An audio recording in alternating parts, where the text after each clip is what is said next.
Okay. All right, let me pull up the group here so if anybody drops in, I can see their questions. Cool. I think we are officially live. There we are. I can see it now. Awesome. Okay. Wealth acceleration. This is the first one that I've fully co-hosted. Pretty excited about that. I'm in San Francisco, so hopefully my microphone is okay. I don't have my typical mic. I can hear you just fine. Perfect. So I think the biggest thing to jam on, which is something that I think you and I talk about all the time and have utilized really well. And, this group is wealth acceleration, and this is the way that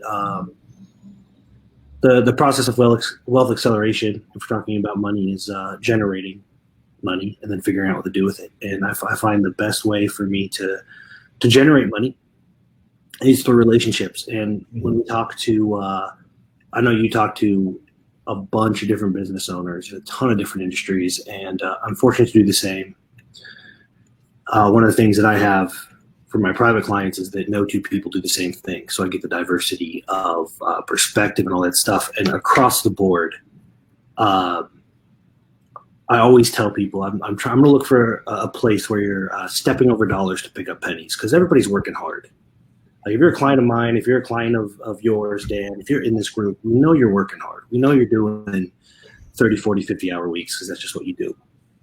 And so the process is identifying where are you stepping over dollars to pick up pennies? Where can we just be more efficient, pick up those dollars? And like clockwork across the board, it is your network and your relationships. It's a process of the way we generate windfalls is not Facebook ads. It's not all this other stuff. It is almost always, assuming you've been in business and helped people to some extent for some amount of time, is to step back and say, who's in my network? Who can I help? Who can help me? What is the currency that they value the most? Because it might be different than mine. Like maybe I value money and they value time, authority, legacy.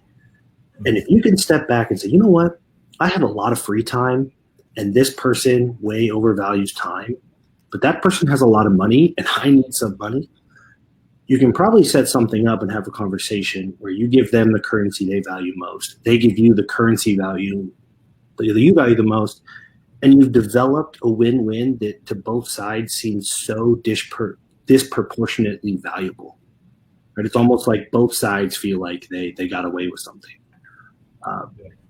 And that's really, I'll let you kind of explain what we just did and why I'm still in San Francisco. But that's kind of how we both built our businesses and like clockwork. When I talk to somebody and I realize the relationships they have and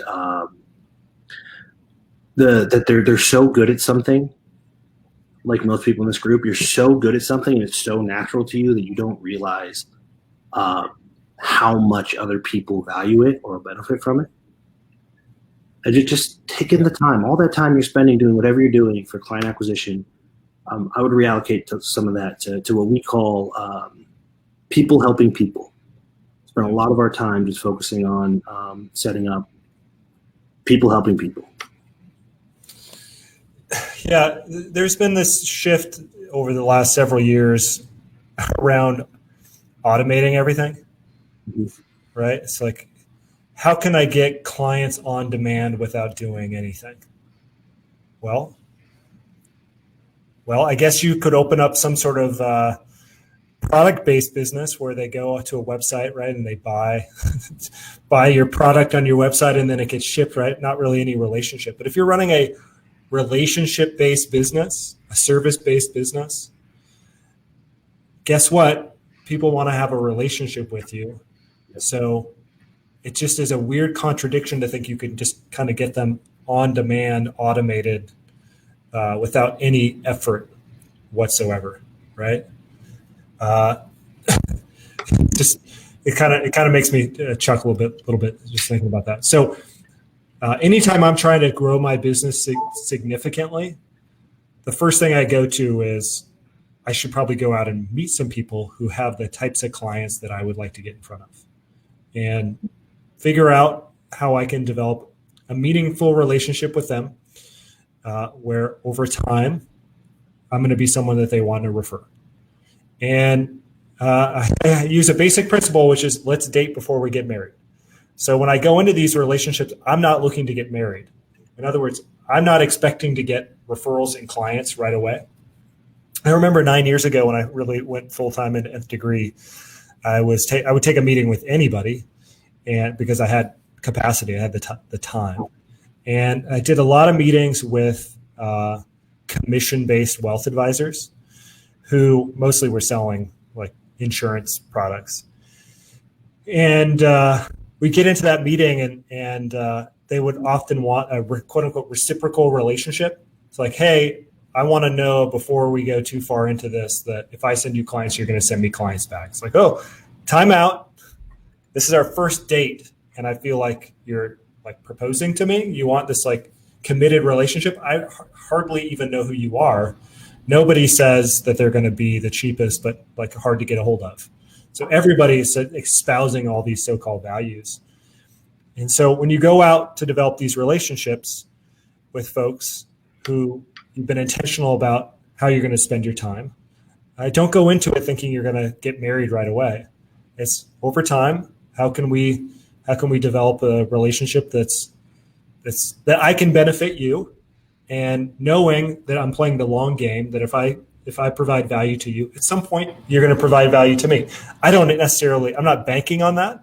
I'm just going to help as many people as possible who in return are likely to help back in some fashion.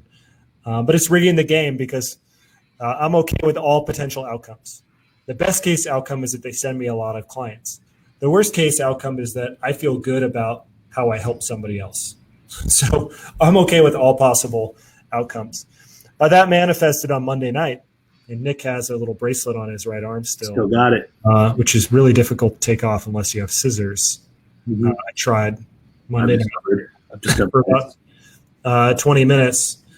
So we nth degree CPAs have a partnership with BNY Mellon, and BNY Mellon manages somewhere around 37 trillion across their various businesses, and so they're essentially the biggest player in asset management in the world. And they're one of the financiers of Levi Stadium, where the 49ers play. And so the Seahawks, my team, and Nick's team play the 49ers on Monday at Levi Stadium, Monday Night Football. So BNY invited me and said I could bring a couple of guests. So Nick attended, and another client attended. And it was a world-class experience. BNY Mellon has clubs on the 50-yard line on both sides, field level. So Nick's fancy bracelet, I had one as well, gave us access to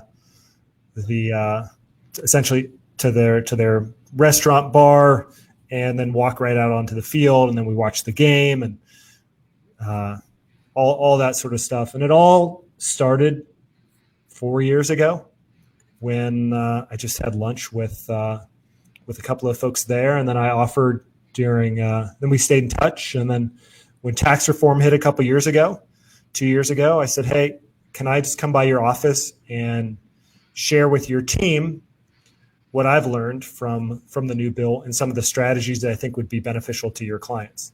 And so I just went there with no expectation whatsoever, other than just let me provide some value to your team. And so I shared some stuff that they hadn't thought about or heard about before from anybody else. And so then they said, hey, can we do a strategic partnership? And then about 6 to 9 months later, after we went through the whole vetting process, which ultimately required CEO sign-off, we formalized a partnership, and now it's 2 years in a row that I've been fortunate enough to go and enjoy Levi Stadium, and fortunately this year see a Seahawks win. But it was all from just trying to be helpful, and that's really kind of the prevailing philosophy that I've used. Like I said, every time I'm trying to grow the business, is just get out to people. Yeah, and there's a dynamic just because I talk to people about this all the time, and it's so much of an unknown. I think that's the biggest. Well, what if they didn't have? What if you never partnered with them? And that's just kind of part of it. But to that relationship right there. This is how people helping people works. Through our relationship, which you've always done whatever you can to help me when I run into something, and vice versa, and it's just kind of the way we operate. I also benefited by being able to attend this thing that I would never otherwise pay for, right? And then the other person that came, I think I referred to you. Yep. Right. And so this is like people helping people. It compounds in a way.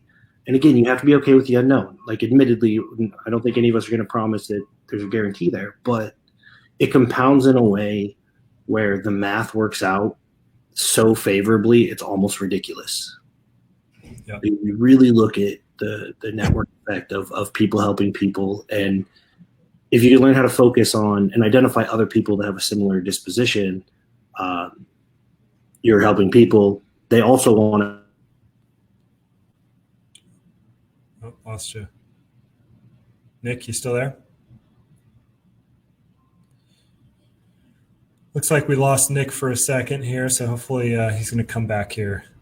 Just give it a moment. We lost you for a moment. Uh-oh. Am I back? You were saying the network effect, and then we lost you. Yeah, the network effect, it's so powerful. That's really, I just used a whole bunch of words to say the network effect is powerful. But the skill, I think, is because then it's, well, if I help people, do I just become a martyr? Which is a fair question. The skill set is identifying people with a similar disposition, right? Like, is this my kind of people? Is this somebody that is on board with people helping people? So if they say, look, I'm going to help you, but I want something in return right now, it's probably not going to contribute to that compounding effect of people helping people. But I've honestly never met a true service provider like you. Alistair's a good example. The people in our network that doesn't have a 10, 15, 30, 50 people that would love to help them if they knew how, if it was an option, if there was a conversation had about how they could help you. Right. And it's such a powerful tool. And like I said, it adds up to things that you otherwise may never make enough money to do on your own. Yep. Yeah. One actionable thing, and this was given to me years ago, was to make what's called a champions list, which is ideally 20 names. If you have more, great. If you have less, that's emblematic of the fact you haven't done the work. But who are 20 people who are your champion, who would do anything for you or help? Maybe anything is too broad of a word, but who would if you made a request for an introduction, invited them out to an event, that they would do everything they can to attend. So I've done this exercise and I reflect on it at least a couple of times a year, which are who are my 20 champions and what am I doing to help them out?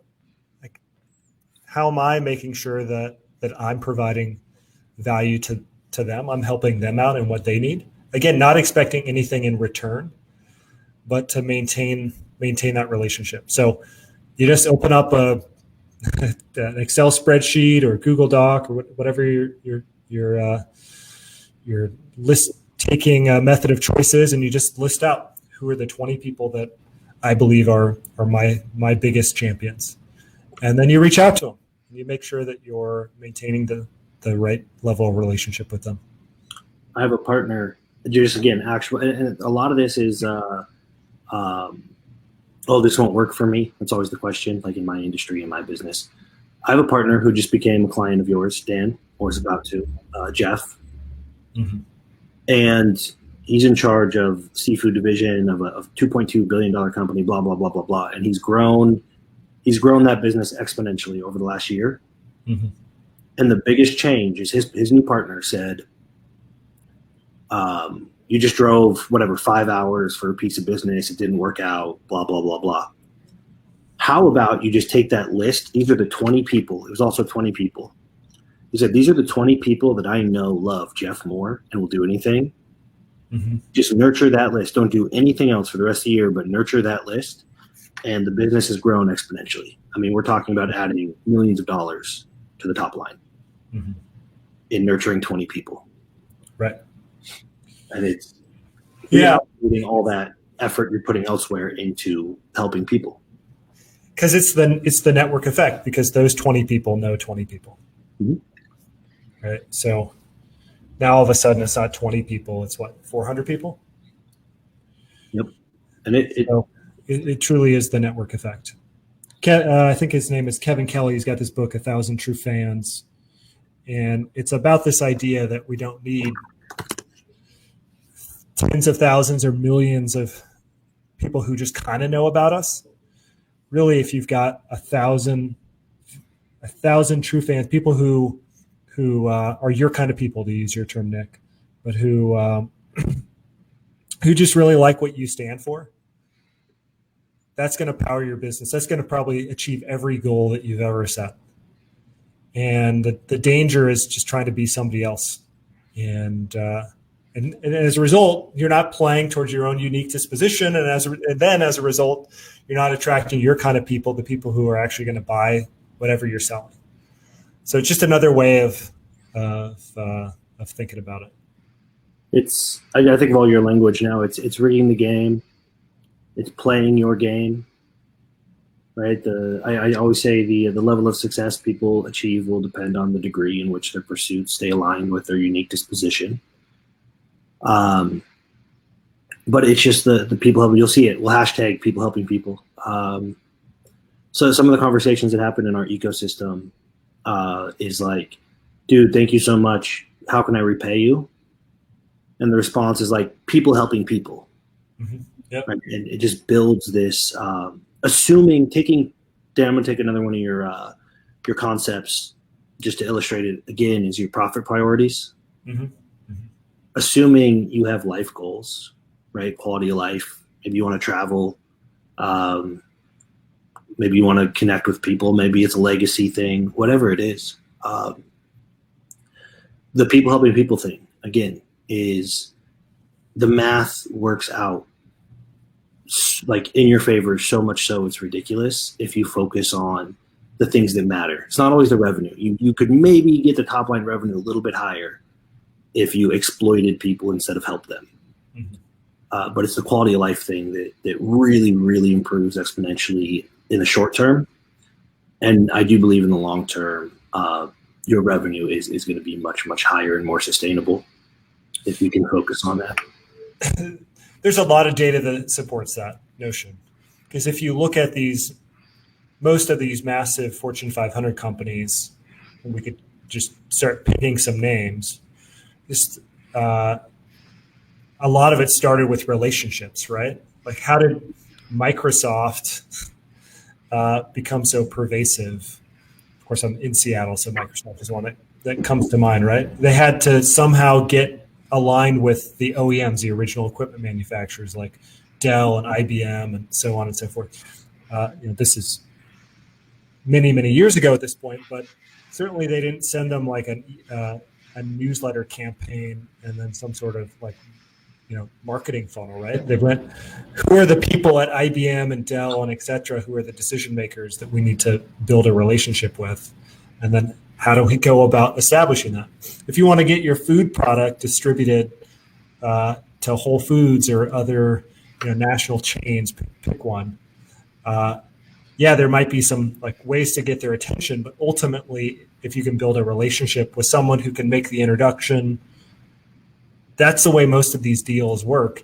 If you've ever listened to NPR podcast, How I Built This, where they interview not necessarily Fortune 500 companies, but the hundreds of millions to low billions in revenue companies. They all have these stories about some relationship or set of relationships that they developed that then led to some introduction, which then led to getting the deal that they actually wanted, the distributor, the manufacturing business, all that sort of stuff. So if you want to play the short game, the funnels and all that stuff is great. If you're playing the long game, the highest ROI, I think there's a lot of data that supports relationships. Yep, has to be. And again, I think the key, that list, I love that. What would you call it? Your list of 20? Yeah, champions list. Your champions list. And I would take it a step further, and I would maybe explore what currency. And I actually don't think it's inappropriate to ask them or have a conversation about what currency do they value most. Yeah. Because you might be like, really? Because I can give you that. Like, you might just give it to them for free because it's something that you have in abundance. 100%. Yeah. And then get clear on the currency that you value most. Right? There's times in my life where it's authority. I will work for free for somebody's authority for them to transfer trust to me. Sometimes it's money. Sometimes it's never been legacy for me. Sometimes it's time. Mm-hmm. I think there's one last myth before we wrap up. Mm-hmm. One myth that I think that you and I should speak to, which is, I think a lot of people hear this and they think, well, I'm not a particularly social person. And this sounds like doing a lot of socializing. Mm-hmm. I am a very, very introverted person, and Nick, I'll let you speak for yourself. But I like some time to myself, and I don't love going to a bunch of big networking events and all that sort of stuff. So how have I developed all these relationships with folks? By doing the things that I actually enjoy doing. So going to a Seahawks game. Jim from BNY Mellon, who was the person who sponsored this whole thing on Monday. The way that I've really developed a relationship with Jim is we've gone to some hot yoga classes. And I like to work out and try to be fit. And so a lot of the connections that I've developed over the years are with folks who I've done like endurance sports stuff with. I used to do a lot of running and triathlon type stuff. And so I'm just going to the things that I enjoy. And so that's not as draining for me to kind of have these casual conversations with folks in an environment that they also enjoy. So it doesn't have to be these big networking events or throwing these big dinners or these things that make you uncomfortable. What are the things that you actually enjoy doing? Because your kind of people probably enjoy those same things. This is my whole take on, like, you don't need to niche down and become an expert at dentists or chiropractors or whatever vertical. Your niche could be the things that you're specifically interested in, because there's going to be at least 1,000 people in the US, 1,000 true fans. You don't need 1,000. You just need 20 champions, and you can amplify their list through network effect. But there's at least 1,000 people in the US who like the things that you also like and are going to be willing to develop a relationship with you in those same locations, at a Seahawk game, at a hot yoga, at some lunch place that you like, that you don't feel exhausted because you feel out of your element because you got to feel like you're a fraud, or you don't know the menu, and so you're uncomfortable. Like, go to the restaurant that you enjoy, that you already know what you want to get, so you're not going to be so drained by it. So you rig the game, you just do the things you like to do, and you invite the people who you're interested in having a relationship with, invite them to participate, or ask them what they're interested in, and go, oh, you're interested in endurance sports? So what kind of things do you do when you work out? Oh, you got a hot yoga? Okay, cool. I've never been, but I'd love to go sometime. Okay, do you want to go? Yeah, that'd be cool. Yep. There, I could tell you, the niche down, it drives me nuts too. Like, do you have any avatar worksheets? No, I don't. I've had more conversations. So standard funnel, just again to visualize it, standard funnel. People will pay $500 to talk to somebody that they've decided is in their targeting, right? Mm-hmm. So you're going to pay $2,500 and spend 3 days to talk to 5 people that might be your target. I talked to at least 5 business owners, and I have gotten business from it. But every time I go to the dog park with my dogs, yeah. Hey, what do you do? Oh, I do SEO, and I'm having a really hard time figuring out how to scale. And like, we just talk about it while our dogs play. That I've had a bigger return on my time in the dog park than ever running Facebook ads. Yeah. And that's just, it's people helping people, but it starts with people being people, you know? That's right. Yeah. Don't try to be something you're not, because then you're going to feel like a fraud because you aren't being authentic. You're not playing your game. You're going to be more in your head because you're trying to think up stuff that you should be saying in this circumstance. Should is one of the 10 cognitive distortions. So you create anxiety for yourself with all those scenarios, which is also going to lead to being more uncomfortable and impacting your performance. So there's just so many data points that just keep coming back to. Last point, because I know we got to pop off. There's no questions. If you have any questions, go ahead and drop them in the comment. It's really exhausting, like Dan is saying here, it's really exhausting to be somebody that you're not, right? And just be aware that when you do that with the intention of scaling, you are going to scale that.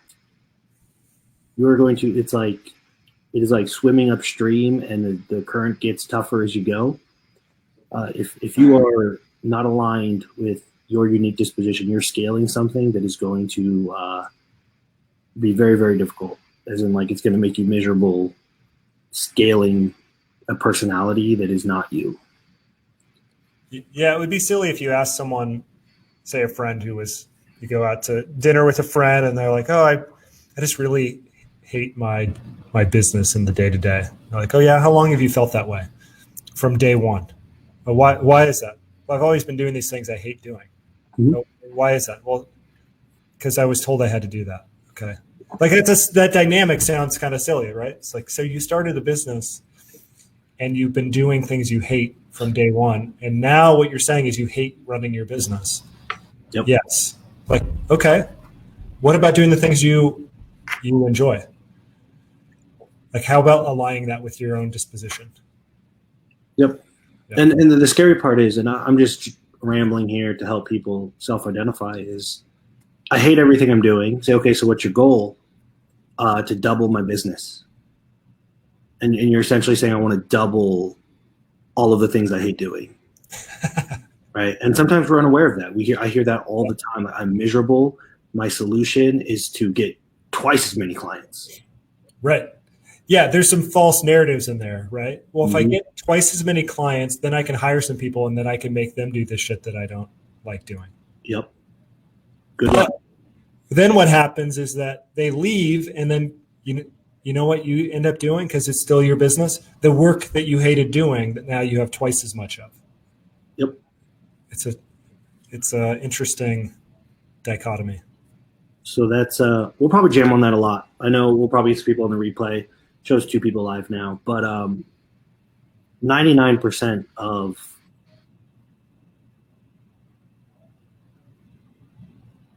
Oh, lost you for a second. All right. I know Nick's on his cell phone in a hotel, so hopefully it'll come back on here in a second. Did you lose me there? I froze a little bit. Yeah, you said 99% of.